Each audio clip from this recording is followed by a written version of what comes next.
صلی اللہ تعالی علیہ وسلم۔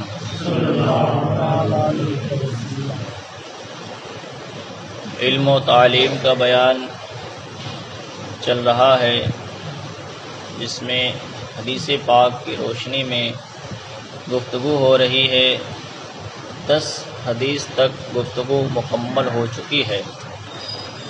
آج حدیث نمبر 11 سے گفتگو ہونی ہے، اور انشاءاللہ کچھ حدیثیں بیان کرنے کے بعد حضرت فاروق اعظم رضی اللہ تعالیٰ عنہ کی شان بھی ملاحظہ کرنی ہے، کیونکہ آج 25 تاریخ کا دن گزر گیا، مغرب کے بعد 26 تاریخ آ گئی، اور 26 تاریخ کو حضرت فاروق اعظم رضی اللہ تعالیٰ عنہ کی شہادت کا دن ہے، اس لیے آپ کا تذکرہ بھی مناسب ہے، کر لینا مناسب ہے، تاکہ آپ کا فیضان بھی ہمیں حاصل ہو جائے۔ حدیث نمبر 11 میں اللہ کے رسول صلی اللہ تعالی علیہ وسلم نے ارشاد فرمایا کہ اللہ تعالیٰ اس بندے کو خوش رکھے، اللہ تعالیٰ اس بندے کو خوش رکھے جس نے میری بات سنی اور یاد کر لی۔ حضور نے فرمایا کہ اللہ تعالیٰ اس بندے کو خوش رکھے جس نے میری بات جو میں کہتا ہوں اسے سنی اور یاد کر لی اور محفوظ کر لی، حفاظت سے رکھی اور دوسروں کو بھی پہنچائی۔ محفوظ کر لی مطلب اب چھپا نہیں لی، محفوظ کے لیے اپنے دماغ میں بٹھا لی، اور اس بات کو مکمل سمجھنے کے بعد دوسرے کو بھی بتایا کہ حضور نے حدیث میں اس طرح ارشاد فرمایا ہے۔ تو حضور فرماتے ہیں اللہ تبارک و تعالی اس کو خوش رکھیں، اس کے لیے اللہ کے رسول نے دعا فرمائی۔ اور دوسری وجہ یہ ہے کیونکہ بہت سے علم کے حامل فقیہ نہیں، اور بہت سے علم کے حامل اس تک پہنچاتے ہیں جو ان سے زیادہ فقیہ ہے۔ اس میں یہ کہنا ہے کہ کبھی کبھی ایسا ہوتا ہے کہ جو علم والا نہیں ہے، یعنی اس کے پاس وہ عالم نہیں ہے، لیکن کبھی کبھی ایسا ہوتا ہے کہ کچھ ایسی باتیں اس کے پاس ہوتی ہیں، یعنی وہ باتیں جانتا ہے کسی سے سن کر کے یا پڑھ کر کے، ایسی باتیں جانتا ہے جو زیادہ علم رکھنے والا بھی نہیں جان پاتا۔ تو حضور فرماتے ہیں کہ کبھی ایسا بھی ہوتا ہے کہ بہت سے علم کے حامل فقیہ نہیں ہوتے، یعنی علم حاصل کرنے والے فقیہ نہیں ہوتے، بڑے عالم نہیں ہوتے، اور بہت سے علم کے حامل اس تک پہنچا دیتے ہیں، علم کے حامل تک پہنچا دیتے ہیں، یعنی جو بڑا عالم ہے وہاں تک وہ بات پہنچا دیتا ہے۔ کون پہنچاتا ہے؟ کم علم والا بڑے علم والے کو بات پہنچا دیتا ہے۔ ایسا ہوتا ہے، جو ان سے زیادہ فقیہ ہے وہاں تک پہنچا دیتا ہے۔ کبھی بڑے عالم کی نگاہ سے وہ بات نہیں گزری، یا کبھی مطالعہ نہیں کیا اور اس نے وہ کتاب کا مطالعہ کیا، جو چھوٹا علم والا اس نے بڑی کتاب کا مطالعہ کیا، یا کسی بڑے آدمی سے سنا، تو ایسی بات ہے جو چھوٹے کو معلوم ہے لیکن بڑے کو معلوم نہیں ہے۔ تو چھوٹا والا کبھی کبھی ایسا ہوتا ہے کہ چھوٹا والا بڑے تک پہنچا دیتا ہے، تو اس نے حفاظت کیا تبھی تو پہنچایا، اس کو معلوم ہوئی، اس نے یاد کیا، پھر اس نے دوسرے تک پہنچایا۔ تو ایسا پہنچانے والے کے بارے میں حضور فرماتے ہیں اللہ تبارک و تعالیٰ اس بندے کو خوش رکھے۔ آپ اندازہ لگائیں کہ جس کے بارے میں حضور فرمائیں کہ اللہ اس کو خوش رکھے، آپ کو آپ کے والد دعا دے دیں، آپ کی والدہ دعا دے دیں، آپ کے پیر و مرشد دعا دے دے تو آپ خوش ہو جاتے ہیں۔ یہاں تو اللہ کے رسول دعا دے رہے ہیں کہ اللہ تبارک و تعالیٰ اسے خوش رکھے جو یہ علم حاصل کرے، بات سنے اور محفوظ کر کے دوسروں تک بھی پہنچائے۔ حدیث نمبر 12، مومن کو اس کے عمل اور نیکیوں سے مرنے کے بعد بھی یہ چیزیں پہنچتی رہتی ہیں۔ یہ چیزیں پہنچتی رہتی ہیں مطلب ان چیزوں کا ثواب اسے پہنچتا رہتا ہے۔ علم جس کی اس نے تعلیم دی ہے، علم کی جو تعلیم دی ہے لوگوں کو، اس علم کا ثواب اس بندے کی قبر میں اس کی روح کو بھی پہنچتا رہتا ہے۔ اور تعلیم دی اور اشاعت کی مطلب پھیلایا، اشاعت کرنے کا مطلب ہوتا ہے پھیلانا۔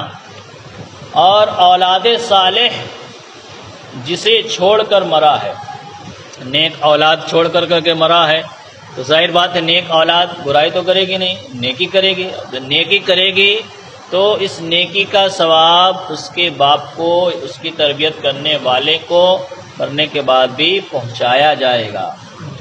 یا مصحف جسے میراث میں چھوڑا، قرآن شریف ایک مثال کے طور پر بتایا کہ کوئی کتاب جسے میراث کے طور پر چھوڑا ہے، اب مرنے والے نے تو وہ چھوڑ دیا، اب جسے وہ میراث ملی، وراثت ملی، اس سے وہ فائدہ حاصل کرتا ہے، اس کتاب سے، اس قرآن سے علم حاصل کرتا ہے، پڑھتا ہے، پڑھاتا ہے، علم سیکھتا ہے، سکھاتا ہے، تو اس کا ثواب بھی بندے کو مرنے کے بعد پہنچتا ہے۔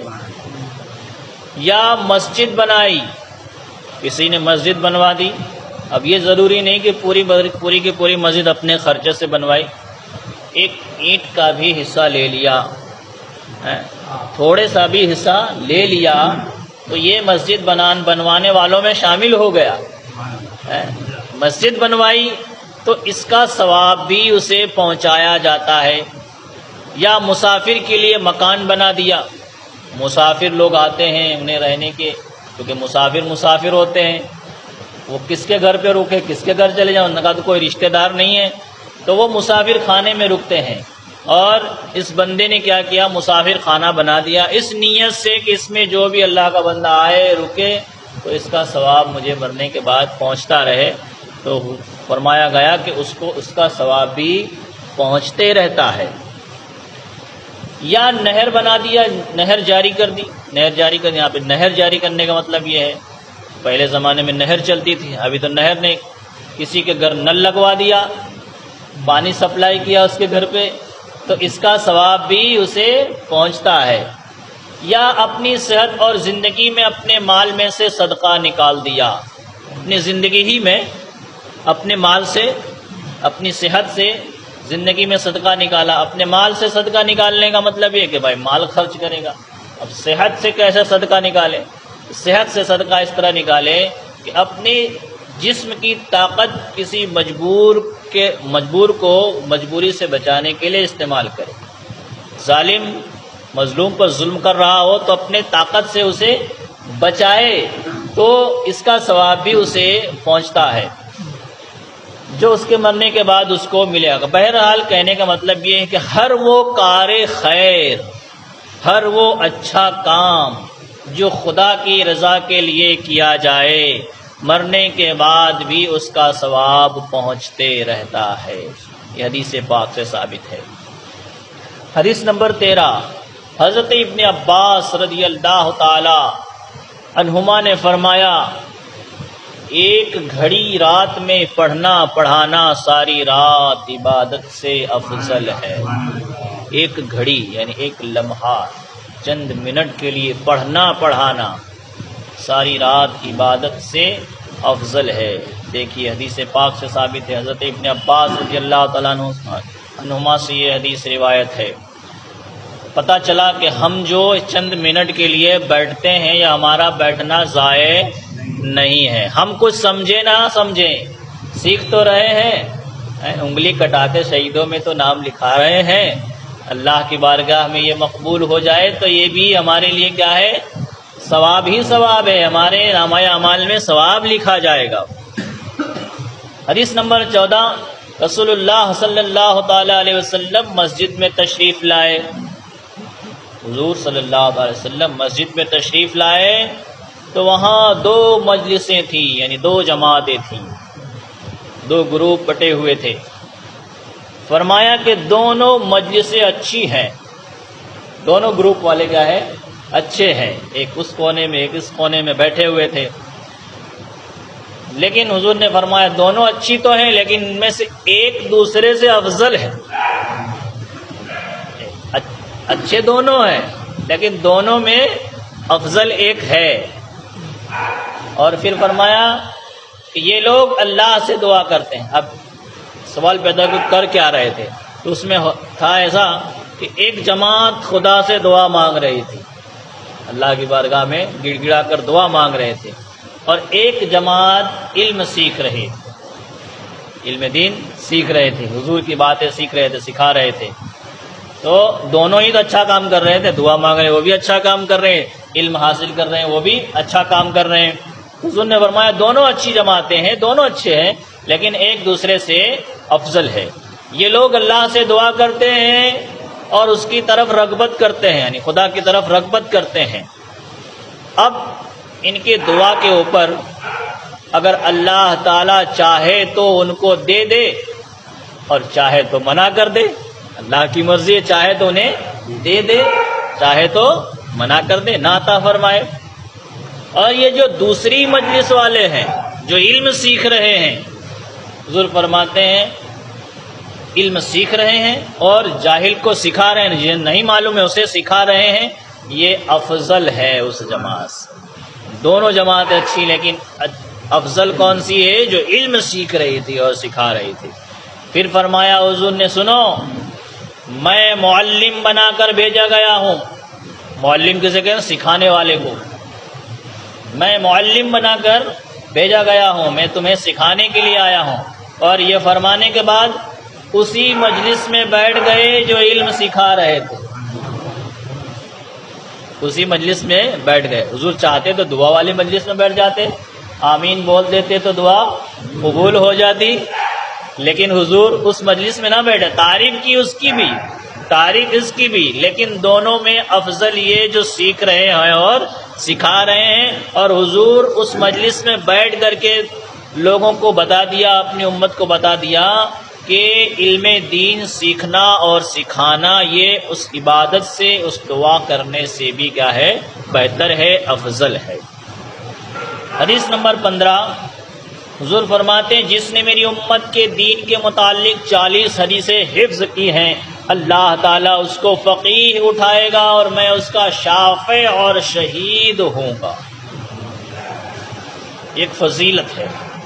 بہت سارے علماء نے اس حدیث پر عمل کرنے کے لیے 40 حدیثیں ایسی کتابیں انہوں نے تحریر کی تاکہ اسے لوگ یاد کریں تو اس کا ثواب انہیں پہنچے، اور جو یہ 40 حدیثیں یاد کرے وہ اس ثواب کا حقدار ہو۔ کیا ہے ثواب؟ یہ حضور فرماتے ہیں کہ جس نے میرے دین میں، میری امت میں 40 حدیثیں یاد کر لی، 40 حدیثیں حفظ کر لی اور اس پہ عمل کیا، تو اللہ تعالیٰ اس کو قیامت کے دن فقیہ اٹھائے گا، یعنی اسے عالموں میں اٹھائے گا، اسے عالموں میں اٹھائے گا۔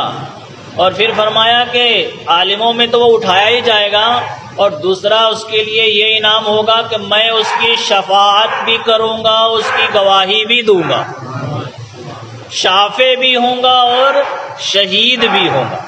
اب یہاں سے شہید سے وہ شہید نہیں جو قتل ہو جاتے ہیں، وہ شہید نہیں۔ اب شہید سے مراد کیا ہے؟ گواہ۔ کیا ہے؟ گواہ۔ یہاں پہ کیا ہے؟ گواہ۔ تو میں شافع بھی ہوں گا اور شہید بھی ہوں گا۔ اب دیکھیے یہ شہید بھی ہوں گا، اب تھوڑی اردو جاننے والا ہوگا تو اس کو سمجھے گا کہ حضور کیسے شہید ہوں گے، ہے کہ سوال پیدا ہوگا کہ حضور کیسے شہید ہوں گے۔ تو یہ الفاظ کا کھیل ہے کہ کون سا لفظ کہاں سیٹ ہوتا ہے، کہاں فٹ ہوتا ہے، اسی حساب سے اس کا معنی بھی کیا جاتا ہے۔ یہاں پہ شہید کا معنی وہ شہید ہونا نہیں، یہاں پہ شہید کا معنی کیا ہے؟ گواہ۔ یہ عربی لفظ ہے، شاہد بھی ہوتا ہے اور شہید بھی ہوتا ہے۔ ہاں، شاہد بھی ہوتا ہے اور شہید بھی ہوتا ہے۔ شاہد بھی کا معنی ہی ہوتا ہے گواہ، اور شہید کا معنی بھی کیا ہوتا ہے؟ گواہ ہوتا ہے۔ تو حضور نے فرمایا کہ میں شافع بھی ہوں گا، یعنی شفاعت کروں گا، اور حضور کی شفاعت تو اعلیٰ درجے کی شفاعت ہوں گی۔ جب تک حضور شفاعت نہ کریں کوئی شفاعت کا دروازہ کھٹکھٹا سکتا نہیں ہے۔ سارے نبیوں کے پاس پوری امت جائے گی، سب کے پاس ایک ہی جواب ملے گا، اذهبوا الی غیری، اذهبوا الی غیری، میرے پاس نہ آؤ، کسی اور کے پاس جاؤ، کسی اور کے پاس۔ پوری امت گھومتے گھومتے گھومتے گھومتے آخر میں حضرت عیسیٰ علیہ السلام کے پاس پہنچے گی، تو حضرت عیسیٰ علیہ السلام بھی کہیں گے اذهبوا الی غیری، کسی اور کے پاس جاؤ۔ ان کے بعد کون ہے؟ تو حضور ہی ہے۔ تو امت کہے گی کہ ارے بتاؤ تو صحیح کس کے پاس جائیں، اتنے ساروں کے پاس تو گھوم کے آئے، اب کہاں جائیں؟ تو کہا جاؤ ان کے پاس جن کے صدقے میں پوری کائنات بنی تھی، جاؤ ان کے پاس جن کے صدقے میں پوری کائنات بنی تھی۔ آج ان کے چاہنے کے علاوہ کچھ نہیں ہو سکتا، وہ جب چاہیں گے تبھی ہوگا، اور ہم بھی انہی کے منتظر ہیں۔ کہیں گے اور نبی اذهبوا الی غیری، میرے حضور کے لب پر انا لہا ہوگا۔ انا لہا کا مطلب ہاں میں ہی ہوں، میں ہی شفاعت کروں گا، انا لہا، میں ہی اس کے لیے ہوں۔ پھر امت جائے گی حضور کے پاس، تب حضور کہیں گے انا لہا، انا لہا، آؤ آؤ، میں تمہیں کیسے بھول سکتا ہوں، میں تو پیدا ہوا تھا تبھی میں نے کہا تھا ربی حب لی امتی، اے اللہ میری امت کو بخش دے، مجھے سونپ دے۔ تو اللہ کے رسول صلی اللہ علیہ وسلم فرماتے ہیں کہ میں اس کا شافع ہوں گا اور شہید بھی ہوں گا، جو 40 حدیثیں حفظ کرے گا اور اس کے اوپر عمل کرے گا۔ تو یہ علم دین کی فضیلت ہے، اور اس کے اوپر بندے کو عمل کرنا چاہیے، علم حاصل کرنے کو اس کے اندر شوق ہونا چاہیے۔ غوث پاک والدہ کے پیٹ سے پڑھ کے آئے تھے، پھر بھی علم حاصل کرنے گئے تھے، والدہ کے پیٹ سے پڑھے تھے تو زندہ ولی یعنی پیدائشی ولی تھے، تو وہ تو پھر بھی انہوں نے علم حاصل کیا۔ تو بہرحال ایک بات یہاں پہ یاد رکھیں کہ کوئی بھی ولی ہو، بڑے سے بڑا ولی ہو، وہ بغیر علم کے ولایت نہیں پاتا۔ یا تو وہ محنت کر کے علم حاصل کرتا ہے، پھر اللہ تبارک و تعالیٰ اس سے ولایت عطا فرماتا ہے، یا تو اللہ تبارک و تعالیٰ اس کی کسی نیکی سے خوش ہو جاتا ہے تو اسے علم لدنی عطا فرما دیتا ہے، پھر ولایت عطا فرما دیتا ہے۔ پہلے علم عطا فرماتا ہے۔ کوئی بھی ولی جاہل نہیں، وہ پہلے عالم ہوتا ہے، یا تو وہ تعلیم حاصل کر کے عالم ہوتا ہے، یا اللہ تبارک و تعالیٰ اسے عطا فرماتا۔ دنیا دیکھتی ہے کہ انہوں نے تو کسی مدرسے میں پڑھا نہیں، وہ کیسے ولی ہو گئے؟ تو ولی ہو گئے اللہ کی عطا سے، اللہ جسے چاہتا ہے عطا فرما دیتا ہے۔ تو بہرحال علم دین حاصل کرنا یہ بہت بڑی فضیلت ہے۔ اگر یہ فضیلت کو بندہ ذہن میں رکھے تو مہد سے لے کر لہد تک اس کی پیاس بجھ ہی نہیں سکتی۔